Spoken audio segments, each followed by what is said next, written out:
2025年8月的香港娛樂圈，被一記重磅炸彈掀得天翻地覆。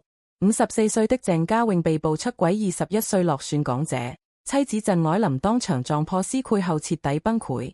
百碼定製婚紗照被砸成碎片，列婚證書在直播鏡頭前被剪得稀爛，閨蜜更甩出猛料，孕期偷腥早成家常便飯。從模範夫妻到世紀渣男，鄭嘉穎的熒幕心情與現實亮搏，到底藏着多少不為人知的秘密？2018年，鄭嘉穎與陳愛琳在巴厘島那場耗資千萬的婚禮，曾讓無數人羨慕到尖叫。一個是靠步步驚心、八爺紅遍兩岸三地的資深演運，一個是港姐冠軍轉型的網公辣媽，5年連生3子，社交平台曬出的全家福永遠笑靨如花。誰能想到，這層光閃的糖衣下，早已爬滿了裂痕。據港媒爆料，當晚陳愛琳提前結束網公工作回家，推開門瞬間如遭雷擊，丈夫鄭嘉穎竟與一名陌生年輕女子共處一室。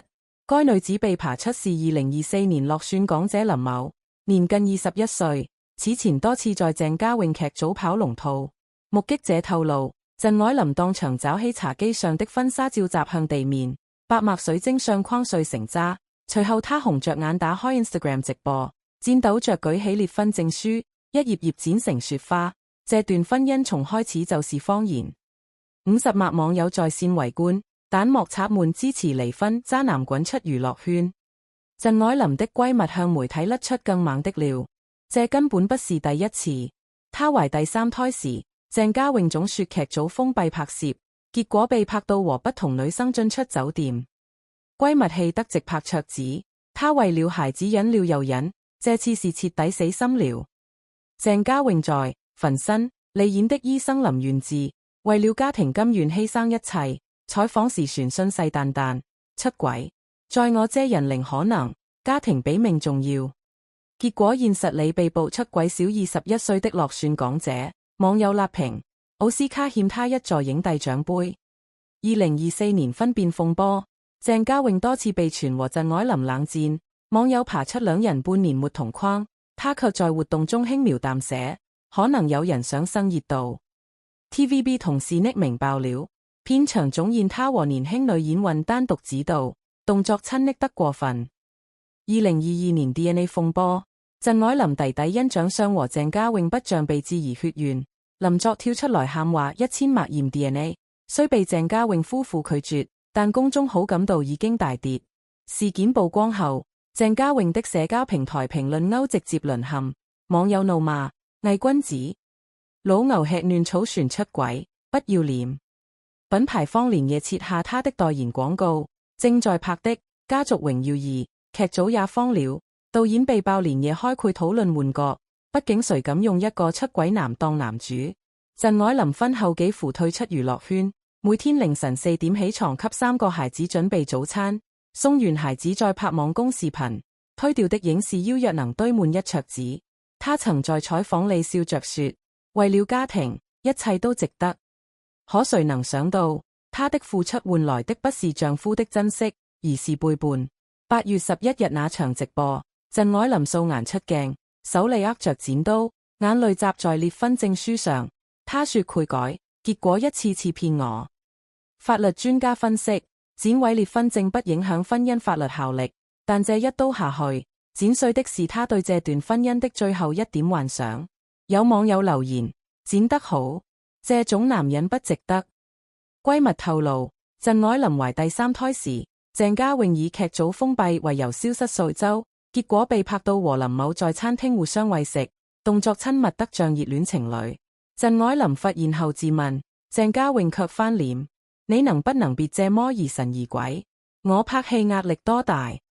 閨蜜氣得直罵，她根本沒把她當人看。鄭嘉穎和陳海琳相差21歲。閨蜜爆料，她總嫌愛琳太尖人，愛琳又抱怨她總不在家。代際差異導致的生活習慣和價值觀衝突，成了婚姻裏的定時炸彈。有婚姻專家分析，年齡差過大的婚姻，需要更多的包容和溝通，否則很容易走向破裂。香港資深娛記亞偉透露，鄭嘉穎這種資深演員，片場常接觸年輕女星，加上長期分居，很容易動心。他舉例，2023年 TVB 曾發藝人行為守則，明確禁止已婚藝人和異性單獨約會，但執行起來全靠自教。有網友吐槽，娛樂圈的婚姻就像在火山口上跳舞，隨時可能被岩漿吞沒。鄭嘉穎事件再次引發明星隱私權討論，法律界人士表示，公眾人物確實要讓渡部分隱私，但偷拍、造謠是違法的。可現實是，在流量至上的時代，媒體和網友往往把明星的隱私當糖蒸肉，爭相分食。立報2025等節目因過度渲染細節被批評。北京互聯網舉報中心數據顯示，8月10日至15日，涉及鄭嘉穎出軌的虛假信息舉報量暴漲200%，包括偽造聊天記錄、P 圖造謠等。截至8月15日，鄭嘉穎始終未公開回應出軌傳聞，更通過經紀人甩出一句私人事務不作評論。可他的社交平台已經掉了30萬粉絲，廣告合作全線暫停。有品牌方透露，現在和他合作等於自毀口碑，我們不敢冒這個險。8月13日，鄭愛琳在 Instagram 發布長文，字字鏗鏘，我會用法律武器保護自己和孩子。他旋暗示已委託律師處理離婚事宜，並宣布暫停網紅工作，專注帶3個兒子。網友紛紛點讚，姐姐獨美，遠離渣男。TVB 高層連夜開會，討論如何降低事件對《家族榮耀2》的影響。內部人士透露，可能把鄭嘉穎的角色寫死，或者安排她去海外拍戲，減少曝光。畢竟，誰也不想讓一部好劇被出軌男拖垮。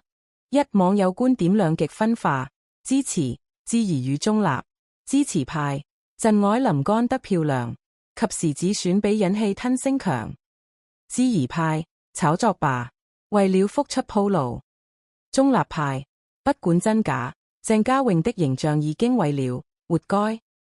立報2025等節目因過度渲染細節被罵吃人血饅頭，有觀眾留言，為了流量連底線都不要了。北京互聯網舉報中心的數據也顯示，涉及鄭嘉穎出軌的虛假信息舉報量激增，包括偽造聊天記錄、P 圖造謠等。專家呼籲，媒體應該守住職業道德，別把明星的隱私當流量密碼。律師表示，如果出軌捉實，鄭愛琳可以在離婚訴訟中主張多分財產，並索賠精神損失。但取證難是關鍵，如果證據不足，可能面臨敗訴風險。有網友調侃，出軌成本太低，難怪有人敢肆無忌憚。